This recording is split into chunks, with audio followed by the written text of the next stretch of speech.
Boa noite, eu sou a Camila e o nosso grupo consiste em mim, na Giovana, na Júlia, no Matheus e na Sofia. O objetivo do nosso trabalho é discorrer sobre os critérios diagnósticos do transtorno dissociativo de identidade através do filme Clube da Luta, que conta a história do Jake, um executivo que tem um bom emprego como investidor de imóveis, mora muito bem, mas está ficando cada vez mais cansado da sua rotina. Ele acaba desenvolvendo uma crise muito séria de insônia e, para lidar com isso, ele começa a frequentar grupos de autoajuda, embora nenhum dos grupos seja relativo ao problema de insônia dele.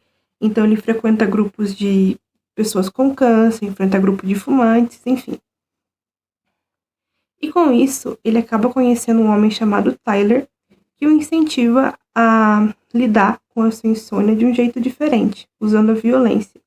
E os dois criam juntos um clube da luta, um lugar onde as pessoas vão durante uma noite para entrar em embate físico e brigar. E esses grupos acabam se difundindo por mais lugares. A partir daí, a gente tem muito conteúdo que ajudou a gente a fazer a análise do transtorno. Agora eu vou passar minha palavra para a Júlia, que vai falar melhor sobre o transtorno em si e os critérios diagnósticos. Olá pessoal, boa noite, meu nome é Júlia Fernandes. Eu vou falar um pouquinho agora sobre as características do transtorno dissociativo de identidade e também seus critérios diagnósticos. Bom, a principal característica desse transtorno está relacionada com a presença de um ou mais dois estados de personalidade em uma pessoa só, experiência de possessão, e também a pessoa pode apresentar aí episódios de amnésia. Então, a pessoa que convive com esse transtorno é uma pessoa que geralmente se apresenta meio perturbada e ela tem aí algumas mudanças bruscas, né, de atitude, de comportamento, de fala. É como se ela não tivesse um senso próprio de identidade mesmo. E ela acaba tendo atitudes inesperadas, né, coisas intrusivas. Ela apresenta movimentos, né, que parecem ser meio involuntários, né, não conseguindo controlar. Então, ela meio que, teoricamente, né, é o que chamariam de despersonalização. É como se ela se sentisse distante do seu próprio corpo, né, de suas próprias atitudes. Ela apresenta falas, ações, emoções, enfim, que parecem meio desassociadas. Bom, o principal critério para o diagnóstico desse transtorno é, de fato, essa desassociação, né, essa mudança de comportamentos, atitudes, enfim, que não parecem fazer parte do que de fato ela é. E também é o critério A. E o critério B está relacionado com as lacunas na memória, né, que basicamente é quando, além disso, ela também apresenta dificuldade aí de se lembrar de fatos marcantes e coisas que naturalmente qualquer pessoa se lembraria, né? Como o nascimento de um filho, a perda de algum parente próximo, enfim. Além disso, né, junto com esse transtorno, muitas vezes, né, geralmente a pessoa que apresenta esse transtorno também apresenta depressão, ansiedade, faz uso, né, e abuso de substâncias e também apresenta automutilação. É isso, espero que tenha ficado claro para todos. Boa noite, meu nome é Matheus Henrique de Souza, eu vou ser o responsável pela parte da descrição do personagem e essa relação com o transtorno. Basicamente, né, como você já sabe, escolhemos Tyler Dunder. Ele vai ser, no caso, um cidadão antipático, comum, frustrado, né, tendo ali os seus tormentos, totalmente, a sua relação com o emprego nada mais é que uma relação basicamente financeira, nada além disso, né, existe um certo vazio perante o seu personagem apresentado do filme, né, que nós escolhemos. E nesse caso, o que nós podemos analisar e associar, né, foi o transtorno dissociativo de identidade. Né? Esse transtorno basicamente é em que nós podemos estabelecer esse nome e titular perante as evidências, no caso de Tyler, que no caso ele precisa ser possuído pela sua própria personalidade criada por si. Né? E o que exatamente ocorre no filme? Né? Ele cria uma extensão de si, uma imagem de si, cria ali um espelho em que ele deposita o que ele queria ser, provavelmente, certas alucinações, né? Isso nós apresentamos até no começo, nós podemos perceber que vem uma imagem, um vulto assim, e isso demonstra, no caso, o autor interpretado, que é o outro principal, o Brad Pitt, né? A extensão de Tyler, que na parte que ele trabalha no cinema, ele trabalha em um hotel luxuoso, e que na parte do cinema ele coloca uma cena ali de conotação sexual bem rápida, assim como aparece, faz referência ao começo, né, em que ele vai aparecer, em que Tyler ainda está meio que criando ele. Então, isso tudo nós podemos associar com o transtorno, né?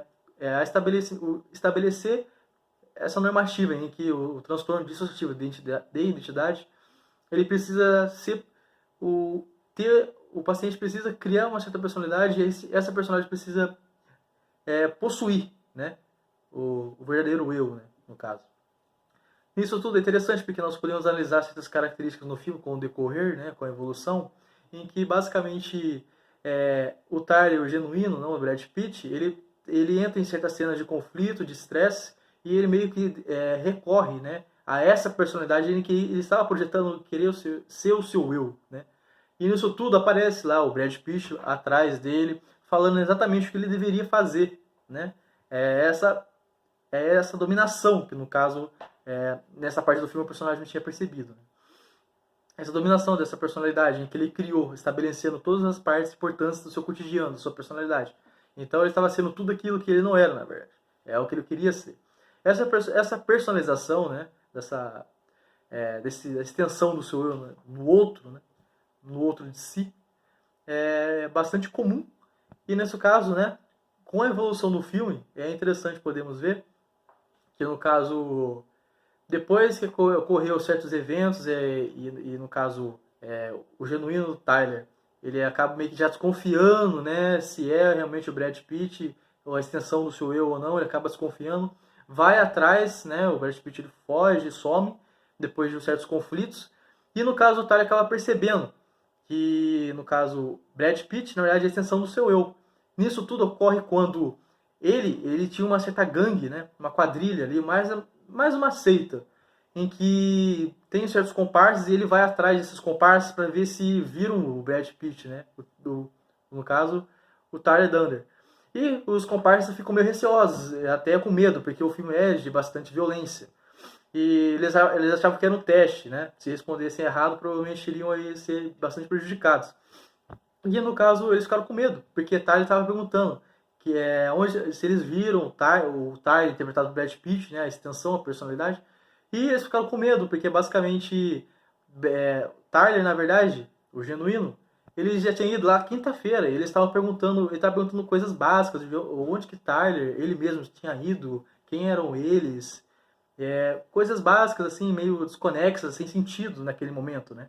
Então, isso tudo, o que nós podemos relacionar com o TDI, o transtorno dissociativo de identidade, é que na parte tem uma parte que a pessoa acaba esquecendo que ela já compareceu àquele lugar, ela acaba trazendo ali certas esquecimentos, um lapso na memória, né, citado no DSM-5, e no caso foi interessante relacionar isso, né? Esse choque que ele teve, esse lapso de memória, é interessante, porque ocorre desde o começo do filme, basicamente, e nós acabamos não percebendo. Bom, basicamente é isso, e boa noite, muito obrigado pela atenção. Boa noite, meu nome é Sofia, e eu fiquei, junto com a minha colega Giovana, na parte da conclusão e de análise desse filme, que foi o Clube da Luta. Podemos ter essa visão geral do filme, onde veio aparecer o transtorno dissociativo de personalidade, onde foi visto o comportamento diante do ator principal, onde ele pôde destacar alguns sintomas desde o início do filme, só que com a base e enredo, e na parte final, que a gente pôde sim assimilar qual era esse transtorno, que foi o dissociativo de personalidade, onde fez que perceber que o meio o influenciou e também que isso já estava na característica dele, tanto por parte de estresses acumulados, como era a sua rotina. Então, isso foi agravando para que esse quadro clínico se tornasse presente. Agora eu deixo a palavra com a minha colega Giovana, que vai falar o desfecho dessa parte. Olá, boa noite, sou a Giovana e irei concluir a análise geral do filme O Clube da Luta. É notório o quanto essas pessoas com transtorno dissociativo de personalidade dão vazão aos seus sentimentos, querendo ser socialmente aceitos, não importando a forma que seja. Espero que tenha ficado claro nossa análise geral e tenham boa noite a todos.